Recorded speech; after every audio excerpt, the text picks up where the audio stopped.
Following program are those of the speakers and the host and do not necessarily reflect those of Yoakley Scott Corporation and your sports network. Yeah, I've been closer to Jesus before, so can you help me out? Oh, can you help me out? Am I on my own? Am I on my own? But can you help me out? Am I on my own? Am I on my own? Or can you help me out? Can you help me out? I've been scared to look in my soul.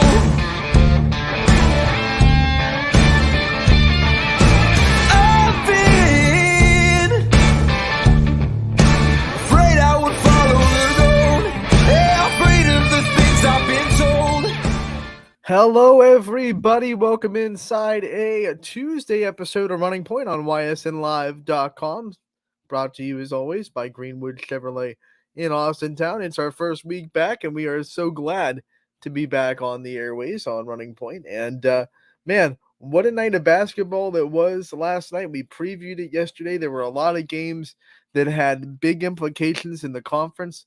And we're going to go over the finals, go over the recaps today. We're also going to hear interviews from Sophia Hook from Brookfield, who got that big win last night over Garfield. And you'll also be able to hear an interview from Chloe Nieder, who also led her team to a victory last night over South Range. Both games were really good. Struthers had to pull out a late fourth quarter rally. It was actually Faith Stellato. There's the shocker. Stellato with the stiletto. They hit a three with about a minute left in the fourth quarter to give Struthers a 2-point lead. And that was all they needed to finish it down the stretch as they won against South Range. We'll go over the other scores here and get you all the finals as we always do at the top of the show. From last night, we'll start in Waterloo as the Springfield Tigers. Remember, they were swept by Waterloo last year. They had revenge on their mind, and they did not give in. 48-36, they win over the Vikings.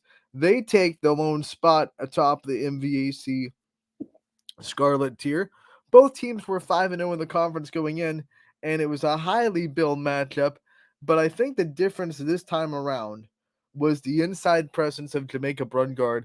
It was pretty obvious in the couple of times I got to check in on that game that down low in the paint, she was doing some serious work. Of course, J.C. Mullen got her stuff, and Maddie Lesnick and Toscano all got what they expect to get. But I think last year compared to this year, and Jamaica Brungard's freshman compared to sophomore season, she's just become a little bit more dominant in the paint, a little bit more confident in her post moves. And I think you saw that last night with her ability to just, take the ball and do work down low. She had 6 points after one quarter, and I think all 6 of them were in the paint. So I think that was one of the difference makers in Springfield's offense compared to last year. They were much more physical this year against Waterloo, and that paid off for them. 48-36, they get the win, and they are sitting at the top of the MVAC Scarlet tier with a 6-0 record. Waterloo drops to 7-5 overall and 5-1 in the conference. And you look at that 7-5, but the losses that Waterloo have on their schedule are Alliance, which are upper division and a very good basketball team that we've seen a couple of times on the network. They lost to Akron, St. Vincent, St. Mary. They lost to Brookfield, who's at the top of the other end of the MVAC. And they lost to, obviously, Springfield. And then that team from Kentucky that they went and played down in Florida. So, yes, 5 losses for Waterloo, which is a lot more than they had last year. They almost went undefeated last year, just losing that first game of the season.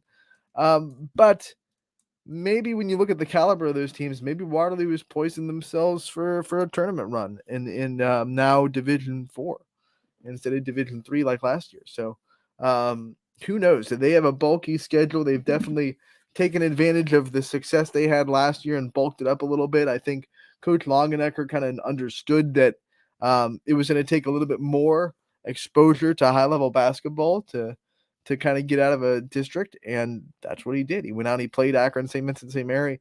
He went down to Florida and played 3 quality games. He played Brookfield on the other end of the MVAC, played Alliance, and he'll have another matchup with Springfield down the road. He'll still have Western Reserve and the toughness of that MVAC Scarlet tier left on his schedule. So Waterloo's going to be okay, and they still have the MVAC in front of them because there's still a chance to knock off Springfield down in New Middletown later on in the season if they are able to keep pace and everything stays chalk throughout the second half of the MVAC. But a long way to go before then. Both teams have to take care of business, and we'll see if they're able to do that. Speaking of teams at the top of their conference, United, another dominating victory in the EOAC. 43-23, they win over Lisbon. A sluggish start. Lisbon was able to tie up the game 7-7 after 1 quarter of play, but slowly but surely, Grace Knight and the Eagles kind of wore down the Blue Devils, and they get the win at home over Lisbon, 43-23. The game I was at was with the other end of the MVAC, the gray tier, was at stake as Brookfield welcomed in Garrettsville Garfield, and Brookfield was able to get the win 53-44. Let's take a minute to talk about this game because I was there, and I feel like I can kind of speak on the ups and downs and the flows of the game and kind of what the difference makers were. 14-12 first quarter, exactly what everyone expected. It was really good game, really good basketball. Both teams had scores that were giving the other team problems. The difference was Brookfield off the dribble, especially Sophia Hook off the dribble, was just giving Garfield a little bit of problems, not only scoring, but defensive positioning. Her first step is so quick, it got Laura McCoy off her foot a little bit too much, and she had 3 fouls before the first quarter was over, and that really hurts. Aaron Gilbert was in a tough position there because obviously without her on the floor, Garfield looks a lot different. She's the one that their offense runs through, but you can't gamble in the second quarter and leave her in with 3 fouls. So he elected to take her out for the whole third quarter, and he trusted his team to survive, I guess, the second quarter, and they survived it. It didn't get out of hand. It's not like Brookfield ran away with it, but Brookfield definitely won the quarter that Laura McCoy was off the floor. They won that one. I think the quarter was 16-9, and it was 30-21 at halftime. So Brookfield definitely took advantage of putting one of Garfield's best players in foul trouble.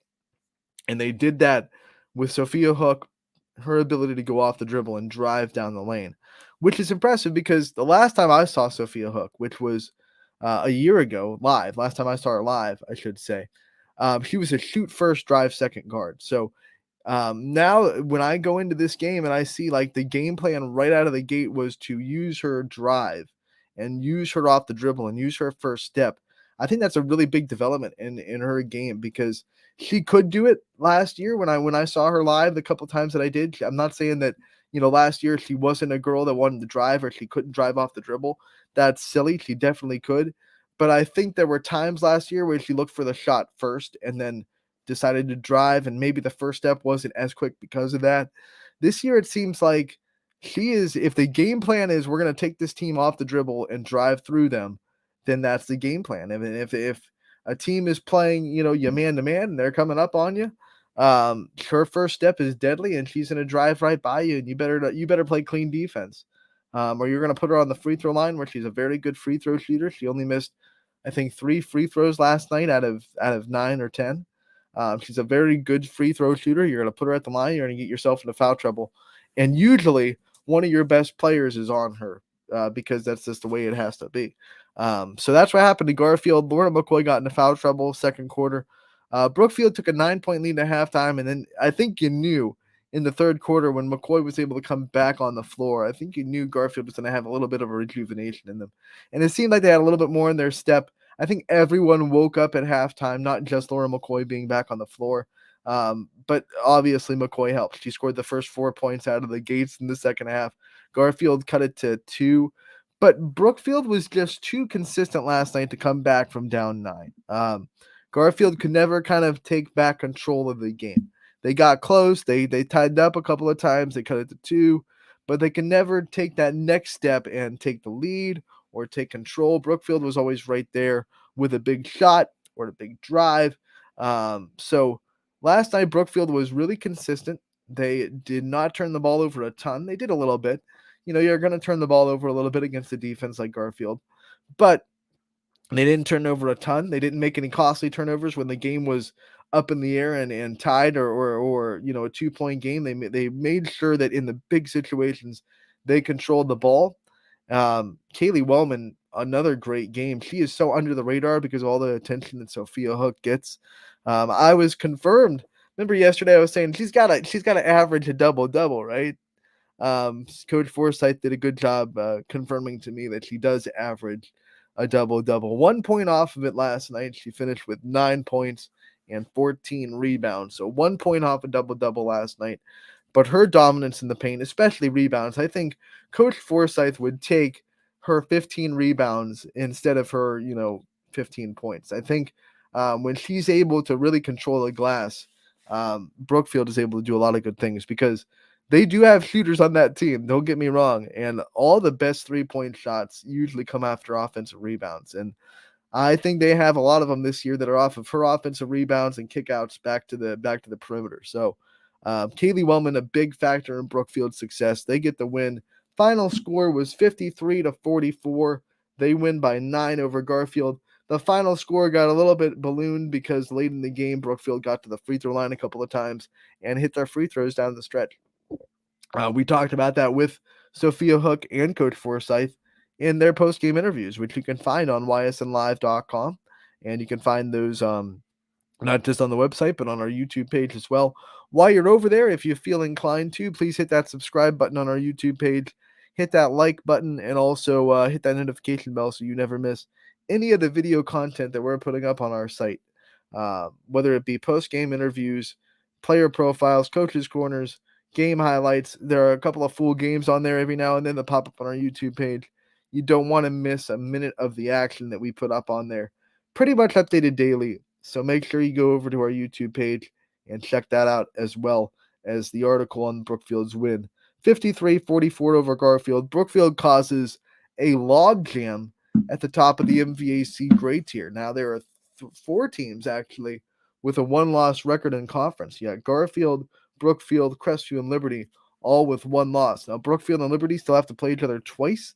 So that's going to change pretty soon. They have to make up a game they had to postpone earlier in the season. So you still have 2 matchups with Brookfield and Liberty, and then you have 1 matchup with everybody else. So you have 1 more Garfield Crestview, 1 more Garfield Brookfield, 1 more Garfield Liberty, 1 more Liberty Crestview, 1 more Liberty Garfield, all that stuff.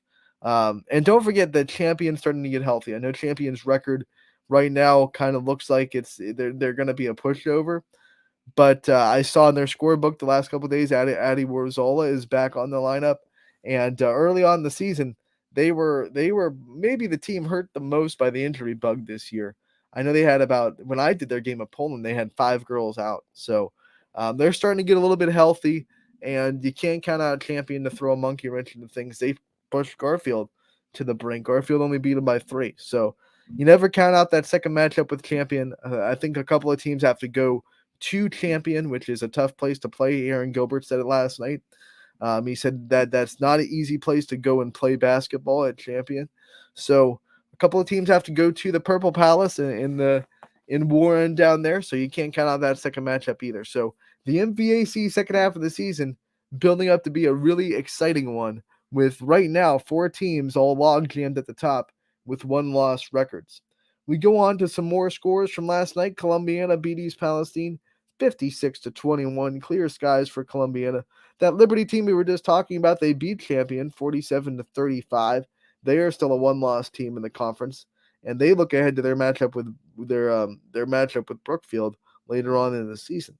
Newton Falls got the big win over Campbell 48-8. Their record is now at 500 at 6-6 overall. So the Tigers are putting together a couple of wins in a row and trying to get into their groove as we head into January and February, which is what we talked about a lot yesterday, is can you find that stretch, that groove at this point of the season to really make yourselves the best you can be? Newton Falls seems like a team that might be doing that. 29-20, Wellsville gets the win over Valley Christian. It's the second win in a row for Wellsville. So once again, they're starting to put together some wins in January.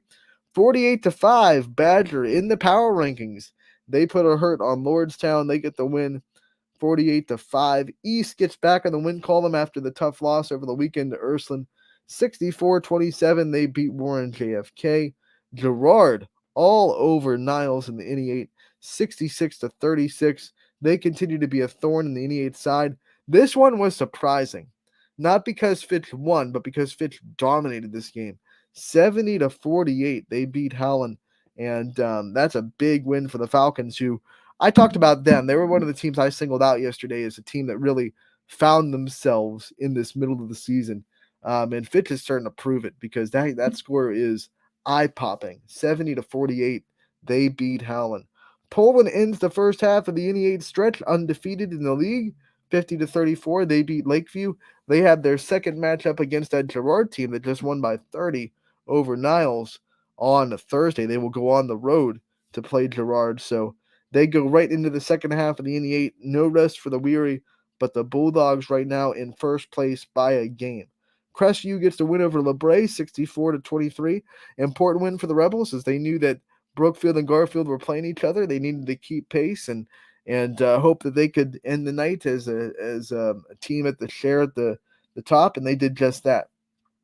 We have Harrison Central beating up Beaver Local 70-36. Hubbard got the win over Jefferson, big win for the Eagles in one of their biggest offensive outputs of the year, 47-40. The Eagles starting to put some things together offensively. Lowville gets a big win over Middle Ridge. Remember, Middle Ridge started this season really hot in the MVAC. They won their first two games.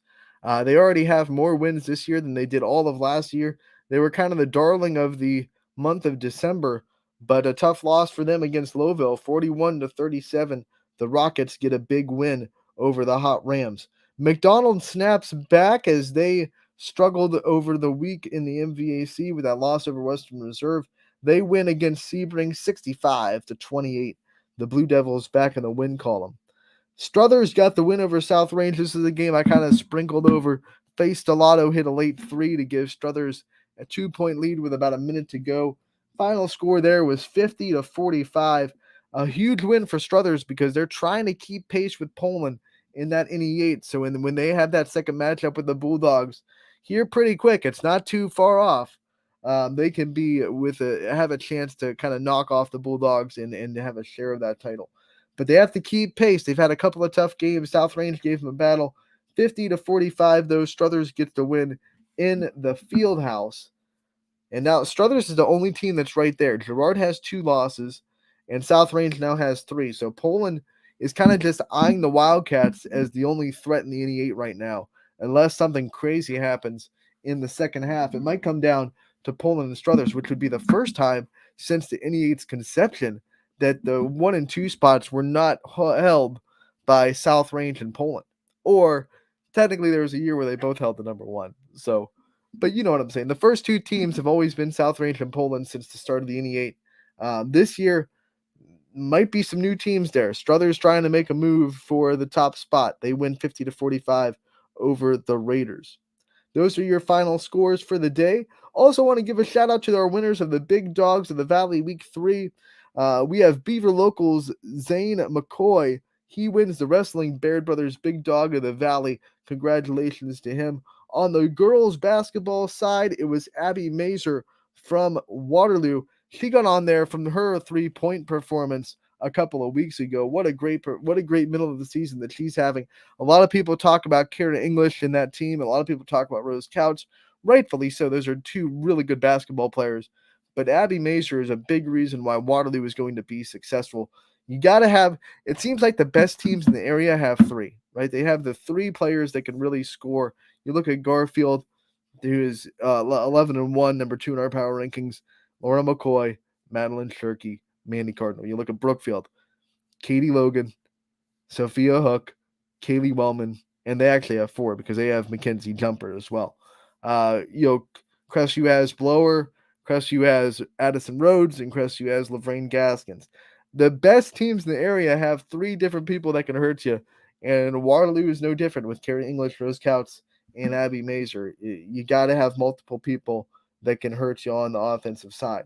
On the boys' side, hey, 2 weeks in a row we've had a Crestview Rebel win as Kirkland Miller takes Baird Brothers Week 3 win with the 1,000-point performance from him. So congratulations, Kirkland Miller from Crestview on winning Baird Brothers Big Dog of the Valley in Week 3. New nominees will be introduced very soon, and when they are, you can head over to ysnlive.com/big dogs to vote.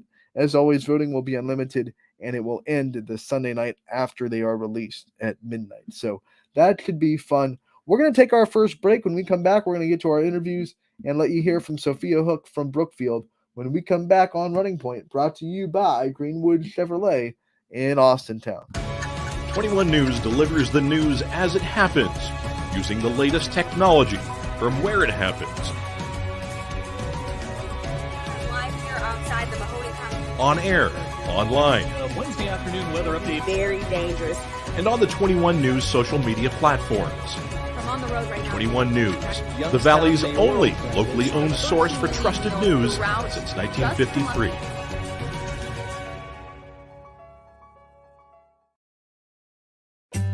As fine as the eye can see, the finest hardwoods from the finest trees. Made for your home and within your means, Baird Brothers will help fulfill your dreams. Let life and light come shining through in quiet morns. And heavy traffic, too. Find your easy-to-afford fine hardwood floors and doors and more at BairdBrothers.com. Every customer has a story, and at Greenwood Chevrolet, we are committed to making sure it ends with you in the right vehicle. I get to be part of somebody's adventure, whether it's buying a car for the first time, helping them get approved, or finding the perfect car for their budget. I'm proud that people trust me with their finances. They trust me to take care of them, and they trust me with their story. I'm Tracy, and I'm ready to go the extra mile for you, only at Greenwood Chevrolet.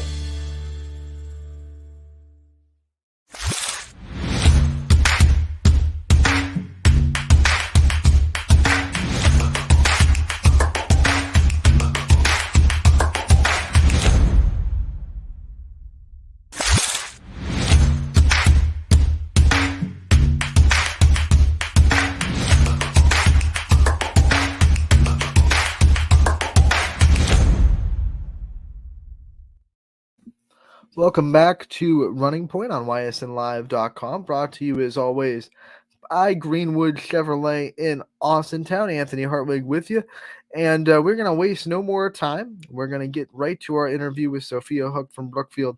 23 points in their win last night over Garfield, one of the best guards in the area. It was my pleasure to be able to talk with her yesterday about her senior season and some of the things that she's looking forward to.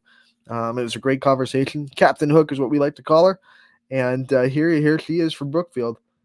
Interview with Sophia Hook. We hope you enjoy it. Anthony Hartwig here with a Brookfield girls basketball player profile. I am joined by Sophia Hook. Sophia, thank you so much for taking the time to join us today. Thank you for having me. Now, you have been a mainstay on this Brookfield team for quite some time, but this is your senior year. You've been asked to do a lot more as far as a leadership role this year. What do you think are some new responsibilities you've taken upon yourself this season compared to some of the other ones? I feel like, honestly, teams have adjusted a ton since my freshman year. So I feel like now it's more of like a contributing role. I have girls on my team that can score. So whenever they get hot, I just got to get them the ball. Like you said, by this year, if someone that's on your schedule doesn't know who you are, then they're not scouting Brookfield the way that they should. What's that like going into every game, knowing that you're circled on the other team's scouting report and knowing that you might see a different defense thrown at you every night just trying to slow you down? I mean, it's definitely a challenge, but like I feel like that also makes the game more fun. Like I look forward to it and I just try to do my best and see what I can do. Has that changed your – I mean, have you had to change mentality through the years of realizing that you're on team scouting report? Was it frustrating at first to know that you're being double teamed all the time or you're being, given the other team's best defender? Was that ever kind of frustrating to get through? Yes. I mean, there were definitely games where I wouldn't have as many points and I'd feel like I did bad. But in the end, if we win I'd still be happy. But I feel like my team has stepped up, especially this year, especially the past 2 games. We've gelled together and we've gotten through it. So I like what you said because I think a player like you could fall into that trap of being, depressed when they don't get as many points. And how have you kind of handled that? Being able to not take your points and put them as a value of how well you played. I feel like in the end, it's not about the stats. If I feel like I've hustled enough and got even like rebounds can make a difference, pushing it on a fast break and just getting it up to usually Kaylee who runs. I feel like I could just tell whether I did good or bad based on how I'm trying, like if I'm hustling or not. And man, do you have a solid group of teammates that help you out? I mean, what's it like looking around on the floor knowing that if teams kind of do that to you, then you have other teammates that can really hurt them? It feels great. I feel like anybody we put on the floor is capable of scoring, so it definitely relieves some of the stress off of me in some of those tough games. And this is a tough MVAC that you guys have to go Mhm. through. Garfield, Crestview, Liberty, Newton Falls. Every night seems like a battle. What's that been like for you guys as a team, especially this season, to go through it every night and try to really prepare yourselves, not just for a possible conference championship, but also prepare yourselves for the tournament that you're going to see in February? I feel like it's just exciting. We know each game could go either way. So we really just look forward to it and have the same mindset each game. And then in the end, this is going to help us in the playoff run too, I feel. Do you have one team that's kind of your favorite to play that you kind of circle a couple more times on the schedule? Liberty's always fun to play. We've gone back and forth with them. Tonight we play Garfield. One of my friends, Laura, just moved there, so that's going to be a fun game too. It's gonna be a big one when you Yeah. go into these big games. Garfield, Liberty. Last year Liberty, the conference was on the line when you went down there. What are some of the things that make you not make it bigger than it is and just go out there and play basketball? I feel like in the end, it is just a game. Like we're playing it to have fun. So I always have to think, like, even if I'm doing bad missing shots, I'm thinking I love the game. So that's obviously why I'm playing. And not a lot of people talk about your defense, obviously, because your stats on offense, get so much attention. How much pride do you take in the defensive side of the ball and how good of a defender you really are? Honestly, I feel like defense is what gets me started on offense. Like I have to get in the groove defensively and like break a sweat if I'm going to make my shots. This is going to be hard for people to understand, but you have gotten better since sophomore season. I mean, when people watched you 2 years ago, it was like, how can this kid get better? But what are some things that you think you've really developed on over the years as a varsity player? I feel like I've developed on getting the first step and making moves. So if our play doesn't work necessarily, I'm able to take the girl one-on-one and either dish or drive and score on my own. I feel like I've worked on that a lot in the off season. Obviously, that personal development comes from a really good coaching staff. I want you to take the time to talk about these coaches that you are under and how much they've meant to you, and not just your growth as a basketball player, but your growth as a person. These coaches have made a huge difference. I feel like our new volunteer coach, Jordan, has definitely made a difference too.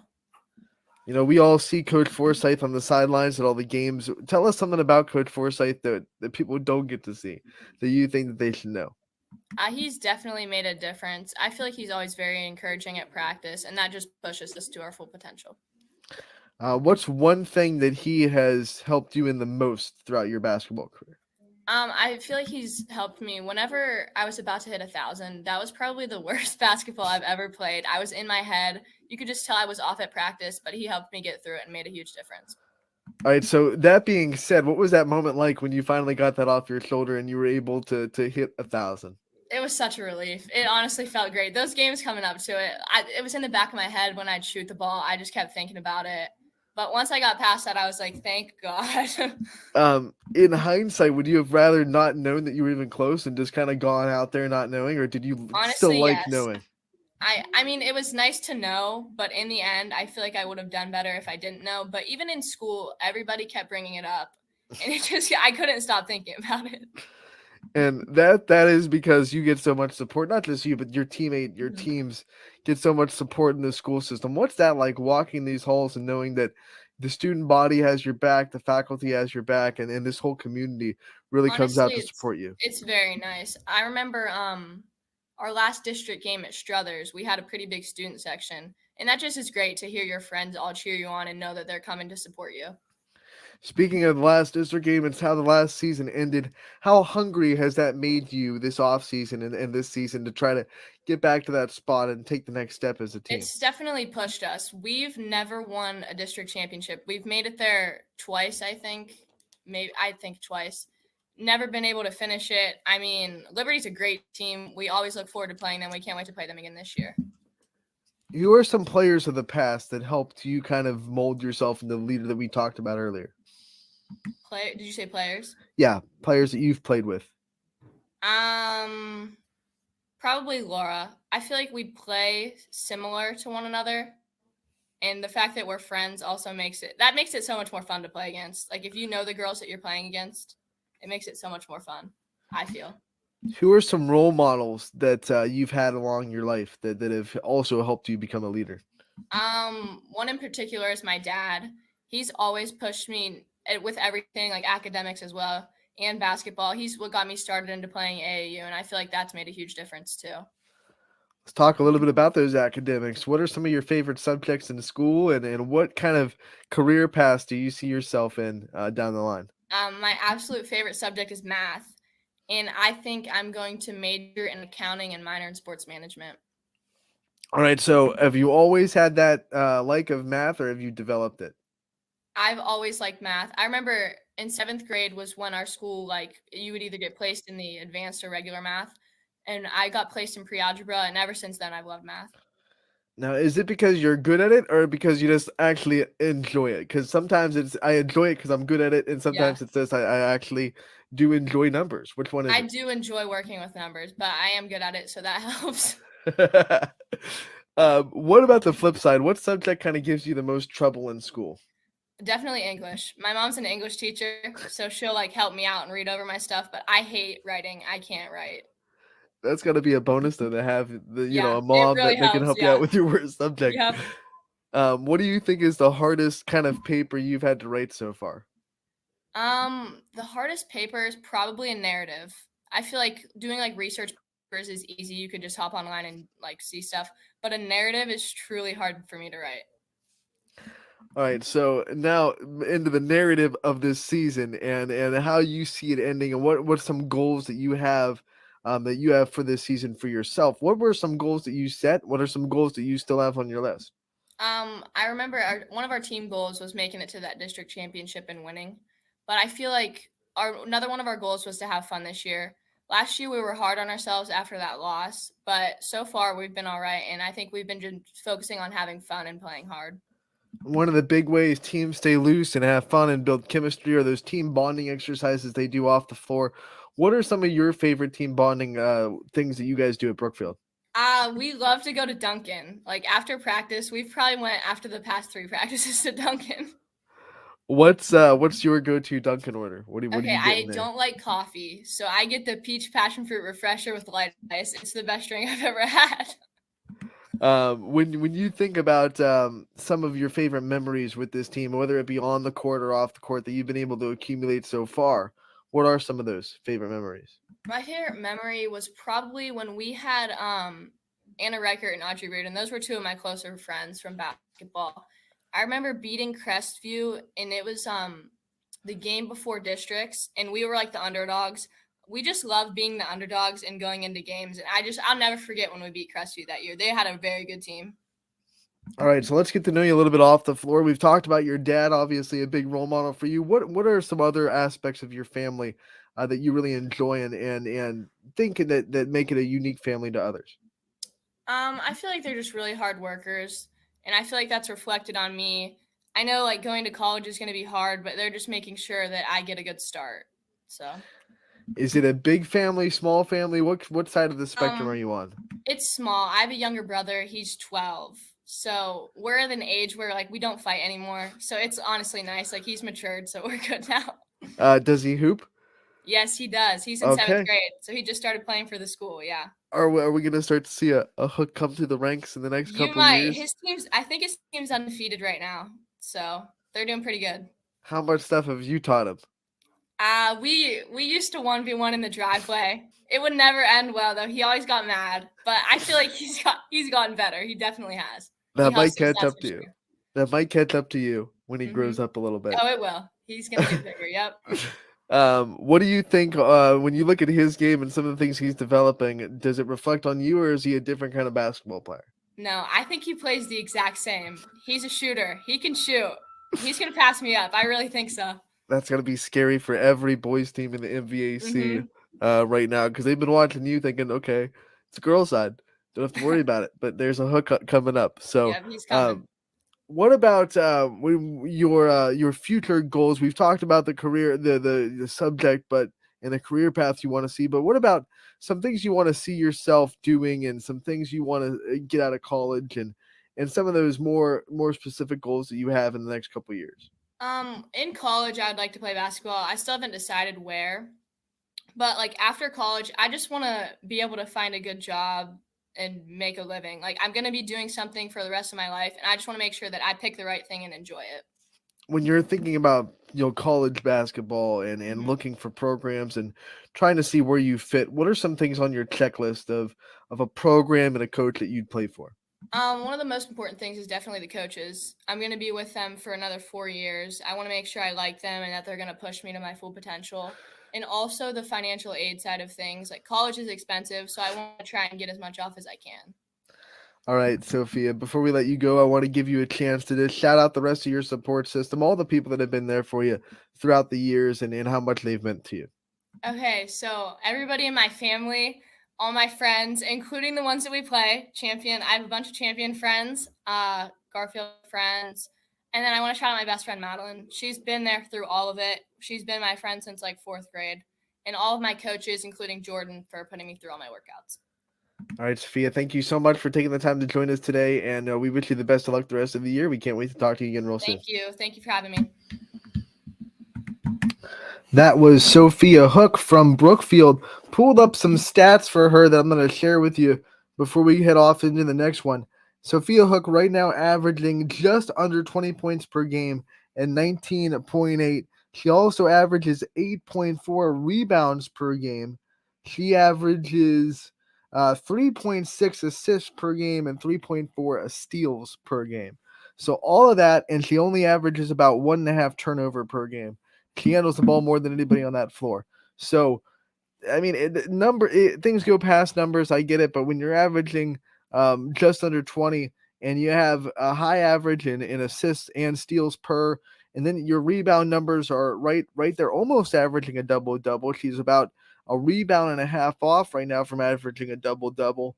That's impressive. That's so impressive. Versatile basketball player, and wherever she decides to play at the next level, she's going to be a good get. And I wanted to also shout out the fact that she's shooting 50% from the floor.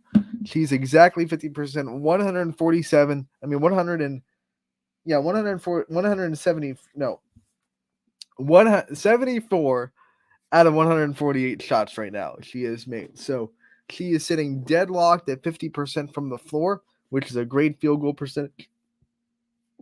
And then also want to shout out Kaylee Wellman. I talked to it before, averaging a double-double. One to shout out her numbers.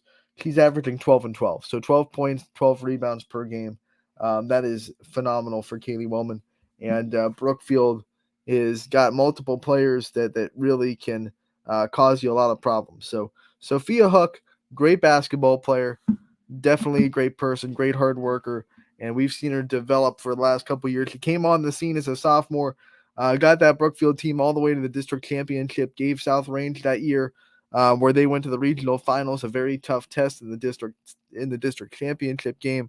I think we all knew from that point on that Sophia Hook was going to be a superstar, and she's developed every single year. She's gotten better, and that's a scary thought. And hey, we learned in that interview that there's a young Hook coming up on the boys' side. So you boys coaches in the MVAC, you're not immune to the Hook name. You're gonna be getting one in a couple of years. He's in 7th grade at Brookfield, so don't you worry about it. You're gonna get it. You're gonna get it. There's more Hooks in the future, and wherever Sophia ends up in her future, she's gonna be a great asset. There were a couple college coaches there watching last night. I'm not gonna name them, not gonna add them out, but I saw them and I was like, hey, they're from so and so, and they're from so and so. So, they got a couple of really good basketball players I got to watch last night, including Sophia Hook putting up 23. against Brookfield. We'll go into our next interview, and it is Chloe Nieder out of Struthers, one of their big-time leaders, one of their senior captains, and Chloe is a superstar in her own right. She got a lot of votes for Player of the Year, the 88 last year. I know Lexi Giles ended up winning it, but there were a handful of coaches that threw out Chloe Nieder's name as well. She might be a favorite to win it this year. Who knows how that voting will go? I'm sure if they're able to beat Poland in the second matchup, Chloe Nieder might get a couple of nods for NE8 Player of the Year. We'll see how that goes, but great basketball player and another great interview. Hope you enjoy it. Chloe Nieder from Struthers here on Running Point, brought to you by Greenwood Chevrolet in Austintown. Anthony Hartwig here with a Struthers Wildcats girls basketball player profile. I am joined by Chloe Nieder. Chloe, thank you so much for taking the time to join us today. Thank you. This is a Struthers team that we know has been right there the last couple of seasons trying to compete in the NA8, has come really close to beating some teams. You beat Poland once last year, but this year seems a little different. You know, you take Poland to the very edge at Poland in your first meeting with them. You still have another meeting with them. You had South Range twice in the NA8 this year still. What are some things that you think are different this year on this team that give you that edge, competitiveness? We'll start with that. I think that we have a lot of heart, and we're a pretty small team, and so we don't have a lot of height, but we got some girls that really work hard, show up, do what they got to do, and I think that's what really puts us up there. What has it taken this year to have everybody, not just you, but everybody on this team kind of buy into that philosophy and buy into that effort and really put it together night in and night out? I think that, we do a lot of team bonding, so we're all really close. We all have fun at practice, and us seniors kind of talk to the underclassmen and everyone else, say, like, this is what we want to do, blah, blah, blah, and they respect us and look up to us, so they kind of just follow our lead. You know, you've been a mainstay on this Struthers team for a while. Everyone kind of knows your name by now, but this year is your year to be a senior leaders. And what has been some of the responsibilities you put on yourself this year that have been different than the last couple of years to be even more of a leader to this team? Overall, I think that since I've been playing since I was like a freshman up on varsity, I never really had like a voice. I always kind of had to just like follow along with the seniors, and so this year I feel like I'm actually like able to speak up, and if someone's not doing what they're doing, like I'll put them in check. And I just think that me actually like being older now and able to like communicate better with everyone else, that I think that really helped me be a leader this year. Do you think as you've gone on, your confidence to speak has gone up, like you've been more vocal as your career has gone on? Yes, I do. And also having like the varsity experience, I kind of like understand what some of the underclassmen are going through. So like our junior Emma Morris, she's been playing JV, so when varsity is kind of a big change. So like I'm able to relate to them. I'm able to help them through like this and that, and like also help them with like the physical training, because it is a big physical difference. Now let's take you back and flash behind the freshman year real quick, because like you said, you kind of started right on the varsity level. There was no JV cushion. You had to go from middle school to varsity. What was that kind of like for you to be exposed to the varsity level almost as soon as you stepped on the high school floor? It really wasn't that big of adjustment. The main thing was just like the physicalness, because like I was 14 or whatever, and they're all like 18, 17 up there. So it was just very much more physical than 8th grade. And also it was like, wasn't as easy to score, wasn't as easy as that. So I was kind of just like one of those players to pass the ball good, see the floor, and get it to Emily Elia at the time. But definitely like the strength training really helped me be able to play at that level at that age. Seniors have a tendency to get real reflective on their careers. So when you look back on yourself back as a freshman, what do you think are the biggest changes you've made, not just on the court, but kind of in your personality from freshman year to now? Definitely like my mindset on things. My dad being my coach, it was kind of like a lot of hate from other people. So like as a freshman, I like would have breakdowns all the time. Like I'd be so upset that people were saying like, oh, you're only playing because of this, blah, blah, blah. And so I think I've really grown like mentally, and I think that's actually helped me like excel on the court because I'm able to deal with that and I don't have like those crazy breakdowns anymore. And you gave us a great segue to ask about your dad being the coach and what that dynamic is like between you and him, and what it's like to have him as a coach and be able to help you even when you're off the floor. When you get back home, you can talk about games. You and your, at home, you can talk about the film studies and stuff like that. So what's that like for you to almost have a coach 24/7 that you can go to if you need it? I personally love it. There are some bad times where, like, say we tough loss or whatever, me and him are kind of just like stay away for a little bit. But I love it because always have access to the gym. Like, if I want to get in, I can text in the group chat like, "Hey, 1-2 wants to get in," and also I'm able to like give him my opinion on certain things, and he takes that into consideration and being able to pull up the film on the TV and do all that. So it's actually pretty cool. Do you think having him as a coach in your life has helped you be a vocal leader on this team and kind of learn what that means, what it means to be a vocal leader, what it means to kind of be a second coach on the floor?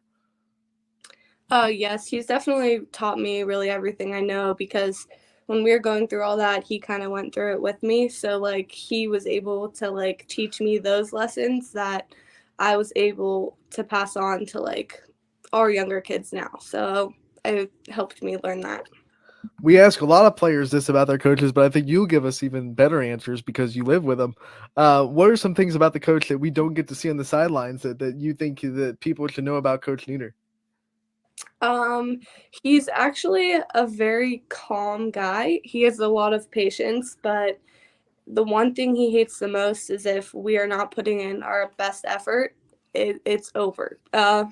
So like at practice or so, like say like people are slacking off, like they're immediately hitting the stairs or they're immediately sitting out on the sideline, and he doesn't like take that. Like he doesn't care if like you shoot a shot, you miss. Like if you keep going, keep working hard, then that's all he cares about. But mainly just that. Obviously, with coaching in your genes, the question is, do you see yourself as a possible coach down the line? Do you think you could coach at the basketball level if you chose to? Yes, I actually like I'm thinking as my season's like going down, I really like want to get involved. Like we actually us seniors in our we all help with like the little kids. So I helped coach the 5th grade, I believe. Yeah, in like their little tournament things, and so that's definitely something I want to do when I'm older. The season is winding down, as you said, which means it gets closer and closer to being your last game. How have you handled the emotions that senior year can bring, knowing that every time you step on that floor at the field house, it's one of your last times doing it? It's your last time with the first game. All these lasts that senior years bring. How have you handled the emotions of that?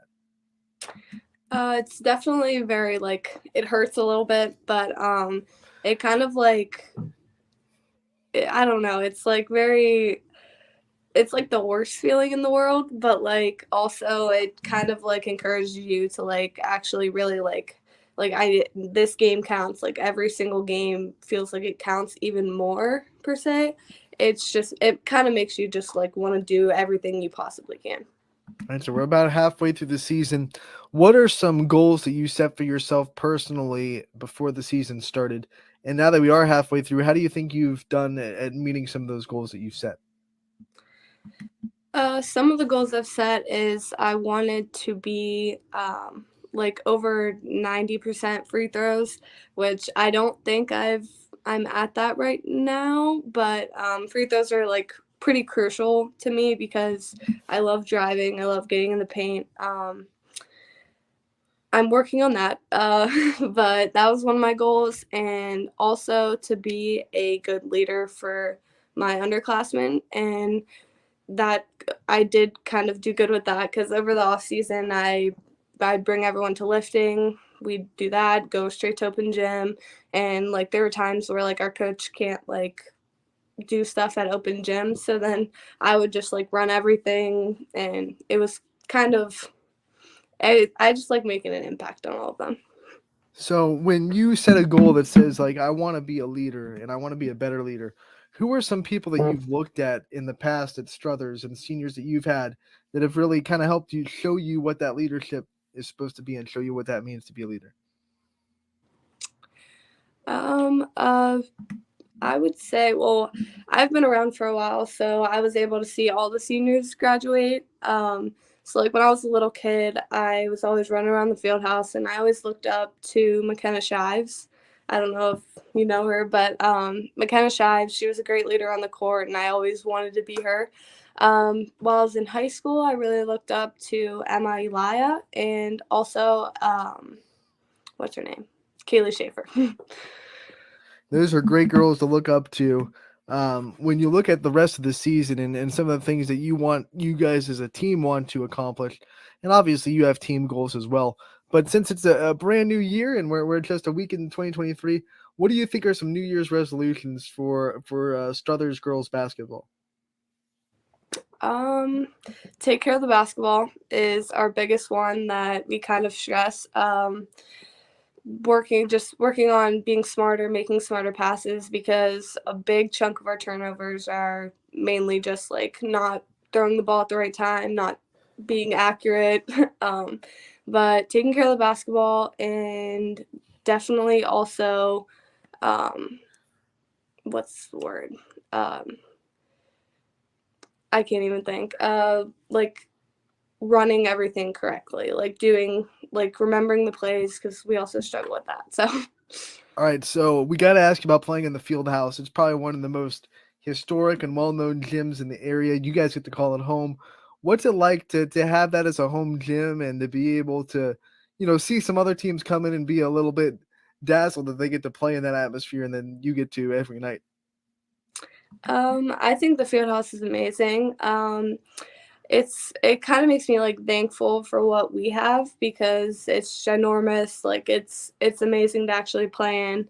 One negative is we only have those 4 hoops where like Poland and them can like move those bleachers back and have like all that. But like for games, it's just amazing to see all that fill up, and it's really amazing. All right, so we've also been told, and we have experienced it as well. The concession stands at the field house is the best. Obviously, can't get concessions while you're playing, but I'm sure you've been to a boys' game, one or two. Yeah. What's your favorite concession snack at the stands at the field house? My favorite concession stand snack is definitely the walking tacos and like the Sour Patch straws. Nice. Okay. When you look at kind of like we said, senior year, which means future. So when you look at the future, what are some future goals that you have for yourself? Where do you see yourself in the next 4 or 5 years? Well, I'm gonna be attending YSU, and I'm majoring in biology pre-med, and so like I'm trying to work to become just a pediatrician. I'm not playing basketball, sadly, but I do want to get involved with all the rec programs, and also looking into coaching or like assisting or being a volunteer.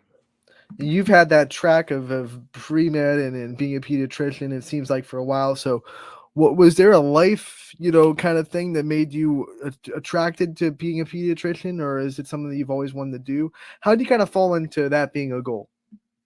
I was really never interested in anything like in school, like language arts and all of that. And so like I really like fell in love with like learning about the human body. I don't know what it was, but and just I love kids. I like babysit all the time, and I love just watching people grow up, like my cousin and all that. So that's mainly how. It couldn't have been an easy decision to decide that basketball in the future at the college level wasn't the best decision for you. What were some of the factors that went into making that decision, and some of the conversations that you had that made you realize that wasn't in the plan for the future? I was always back and forth. My one goal when I was little was always to play college basketball. And so, like, it was kind of hard. Like, as I grew older, had to start thinking about the future. So, like, I ended up deciding that, like, I realized, like, I've talked with coaches, like, it's like a full-time job, blah, blah, blah.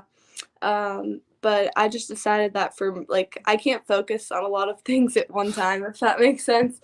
So like doing school, and I go to YSU in this high school now, finishing that off, and so like balancing basketball and that and studying, it's actually very challenging to do all that. So I just thought that it'd be better for me if I'm able to just focus on my career, do that, and still be able to be around basketball, but like not as like a job. Did the experience of taking the college classes now while you're playing varsity basketball kind of give you that reality that this is what it's going to be like, and it's kind of not what I want in my future? Or did you make that decision before you started to make college classes? I Junior year was kind of when I was like, I don't think I'm going to play. I'm still like to this day like going back and forth, like do I want to, do I not want to? But yeah, it kind of just put me in like a realization that like I can't just not study anymore. It's not that easy. So just putting in all that time, it's hard to find a place like through work and all that. Like it's hard to be able to do all that while playing basketball. That being said, I guess our final question for you today is, knowing that this year will be it for your competitive basketball career, how much more special has that made the time that you have with this team and the time that you have on the floor? It's actually made it very special. It kind of makes me like it drives me to like want to get as far as we can, do the best we can to like make our senior group feel complete or make this senior year feel good, because if we didn't say everyone slacked off, we didn't make it far, blah blah blah, I feel like I would always feel regret, because basketball like is a big part of my life. So I feel like I would like regret it, and like I'd feel like I'd take the blame for all of that. And so it's made it really special knowing it's all of our last year. All right, Chloe, before we let you go, I want to give you the chance to thank your support system, give them all a shout out, and all the people that have been there for you throughout the years. I just want to thank my dad most of all, because he's actually been my coach, my dad, my entire life. Also, Coach Dubeck, he was my 7th and 8th grade coach. He kind of taught me and set me in place whenever I slacked off and all that.